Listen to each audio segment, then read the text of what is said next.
মোদির বিরুদ্ধে এবার যুদ্ধ ঘোষণা করলেন তামিল অভিনেতা থালাপতি বিজয়। পদত্যাগপত্র জমা দিয়েছেন ভারতের প্রধানমন্ত্রী নরেন্দ্র মোদী। দিল্লিতে রাষ্ট্রপতি ভবনে রাষ্ট্রপতি দ্রৌপদী মুর্মুর সঙ্গে সাক্ষাৎ করে এই পদত্যাগপত্র জমা দিয়েছেন তিনি।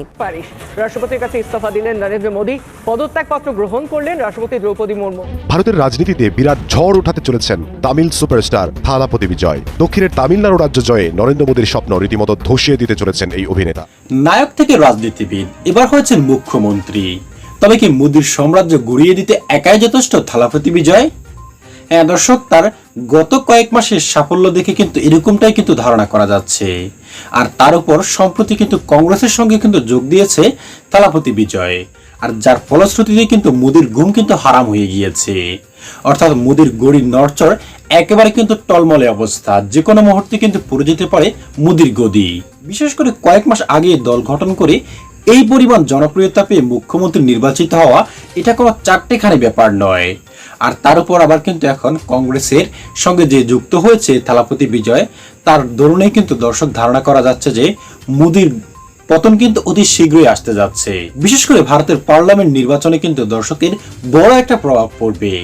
আর মোদীর গদি নিয়ে কি বলছেন থালাপতি বিজয়, এমনকি আসন্ন জাতীয় নির্বাচন নিয়ে কি বলেছেন থালাপতি বিজয়, এবং কংগ্রেসের সঙ্গে কতটা একত্রিত হয়েছেন এই সুপারস্টার দর্শক, সেটার বিস্তারিত নিয়ে আমরা খুবই গুরুত্বপূর্ণ একটি প্রতিবেদন আপনাদের জন্য সাজিয়েছি, যেটা এখনই আপনাদের সামনে উপস্থাপন করা হবে।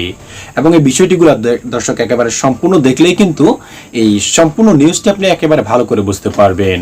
তাই আজ আর এখানে কথা বাড়িয়ে দর্শক আপনার মূল্যবান সময়টুকু নষ্ট করতে চাই না আমরা।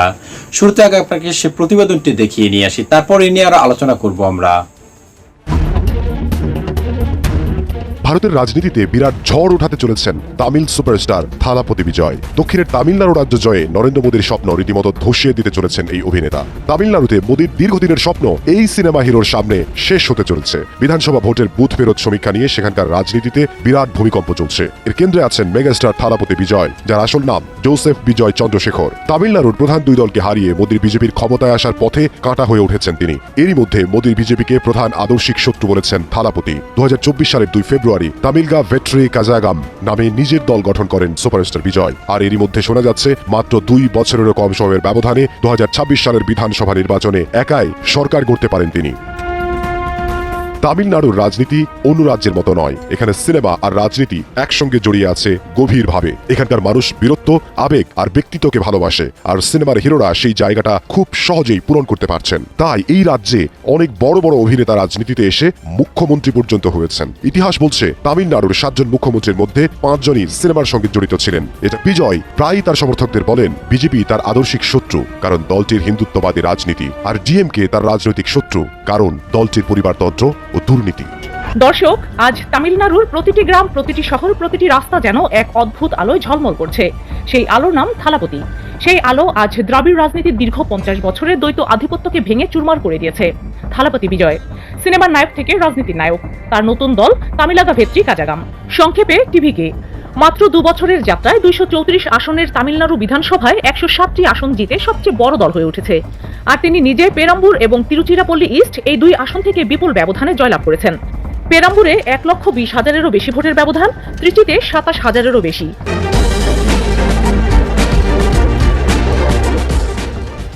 এ যেন সিনেমার ক্লাইম্যাক্স, কিন্তু এবার স্ক্রিন নয়, সত্যিকারের রাজনীতির মঞ্চ।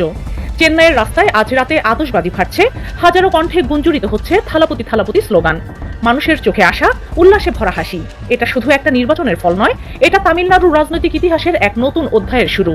একটা সময় ছিল যখন তামিলনাড়ুর রাজনীতি মানেই ছিল শুধু 2টি নাম, ডিএমকে আর এআইএডিএমকে। দ্রাবিড় আন্দোলনের উত্তরাধিকারী এই 2 দলের দ্বৈত শাসন চলে এসেছে দশকের পর দশক।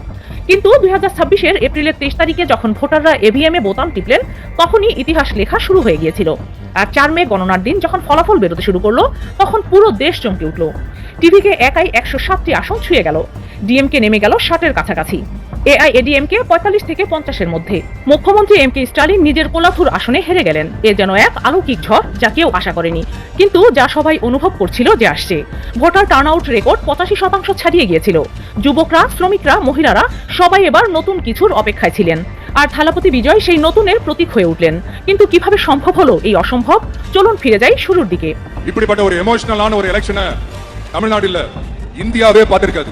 2024 সালের 2 ফেব্রুয়ারি চেন্নাইয়ের এক সাধারণ মঞ্চে দাঁড়িয়ে থালাপতি বিজয়, যিনি গিল্লি, পেক্করি, মেরসাল, লিওন, বিগিল এমন সব ব্লকবাস্টার ছবির নায়ক যার ফ্যান ফলোয়িং পুরো দক্ষিণ ভারত জুড়ে অগণিত, তিনি সিনেমার জগৎ ছেড়ে ঘোষণা দিলেন, আমি রাজনীতিতে আসছি। নাম তামিলাগা ভেত্রি কাজাগাম। প্রতীক দুটি হাত মিলিয়ে উঠে আসা সূর্য। কেউ কেউ হেসেছিলেন, অনেকে বলেছিলেন আরেকজন অভিনেতা রাজনীতিতে, কিন্তু বিজয় কখনো সাধারণ ছিলেন না। তার ছবির মতোই তার রাজনীতি ছিল সরল, সাহসী, জনগণের কথা বলা। কোনো জোট নয়, 234 আসনেই একা লড়াই। কোনো পুরনো নেতা নয়, নতুন মুখ। যুবকদের জন্য কর্মসংস্থান, মহিলাদের জন্য মাসে 2500 টাকা, শিক্ষা, স্বাস্থ্য, দুর্নীতিমুক্ত শাসন, এটাই ছিল তার ম্যানিফেস্টোর মূল কথা। তিনি কখনো বড় বড় স্টেজ চাননি, চেয়েছিলেন সরাসরি মানুষের কাছে যেতে, রাস্তায় হেঁটে, চায়ের দোকানে বসে শ্রমিকদের সঙ্গে কথা বলে। তার ভাষণে কখনো ঘৃণা ছিল না, শুধু আশা। আমরা একসঙ্গে তামিলনাড়ুকে নতুন উচ্চতায় নিয়ে যাব, এই কথাই তার অস্ত্র ছিল। তার তামিল জনগণ বুঝেছিল এই নায়ক সত্যি তাদের জন্য লড়ছেন। ফলে নির্বাচনের আগে থেকেই টিভিকের সূর্য উঠতে শুরু করেছিল। যুবকরা বলছিলেন এবার আমাদের থালাপতি, মহিলারা বলছিলেন 2500 টাকা নয়, আমরা আশা পেয়েছি। শ্রমিকরা বলছিলেন এই প্রথম কেউ আমাদের কথা শুনছে। চেন্নাইয়ের সমুদ্র তীরে আজ রাতে যখন ঢেউ আছড়ে পড়ছে, তখন মানুষ বলছে থালাপতি এসেছেন।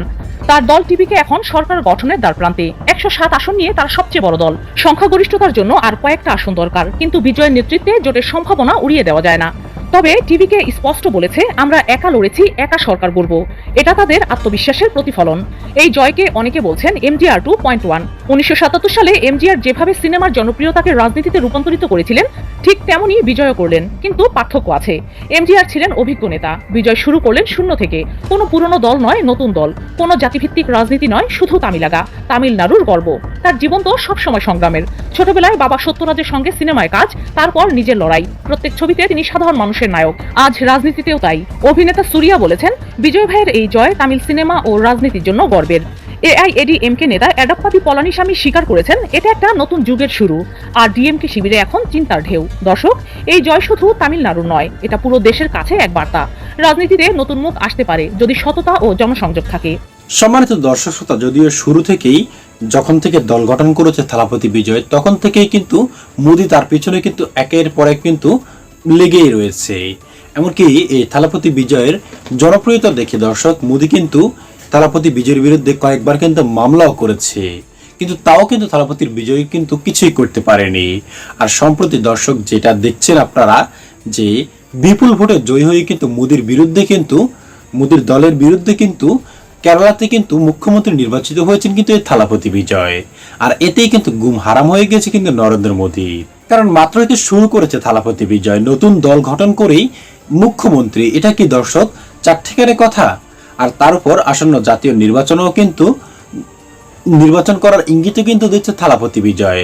আর যার ফলে কিন্তু দর্শক ধারণা করা যাচ্ছে যে হয়তোবা কংগ্রেসের সঙ্গে মিলে কিন্তু আসন্ন জাতীয় নির্বাচনে কোনো একটা চমক দেখাবেন থালাপতি বিজয়। এমনকি দর্শক, তার যে পরিমাণ জনপ্রিয়তা এই মুহূর্তে দেখা যাচ্ছে, সে বড় কংগ্রেস যদি ক্ষমতা চলে আসে, কংগ্রেসের ভালো কোনো একটা বড় কোনো একটা পদে কিন্তু স্থানান্তর হবে কিন্তু থালাপতি বিজয়। আর এটা হলে দর্শক, মোদির অবস্থা কিন্তু বাংলাদেশের হাসিনার মতোই কিন্তু হয়ে যাবে অতি শীঘ্রই।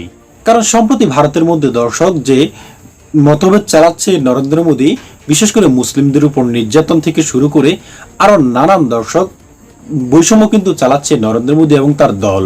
আর যার ফলেই কিন্তু জনগণ কিন্তু এখন একে একে কিন্তু এই নরেন্দ্র মোদীর উপর থেকে কিন্তু মুখ ফিরিয়ে নিচ্ছে।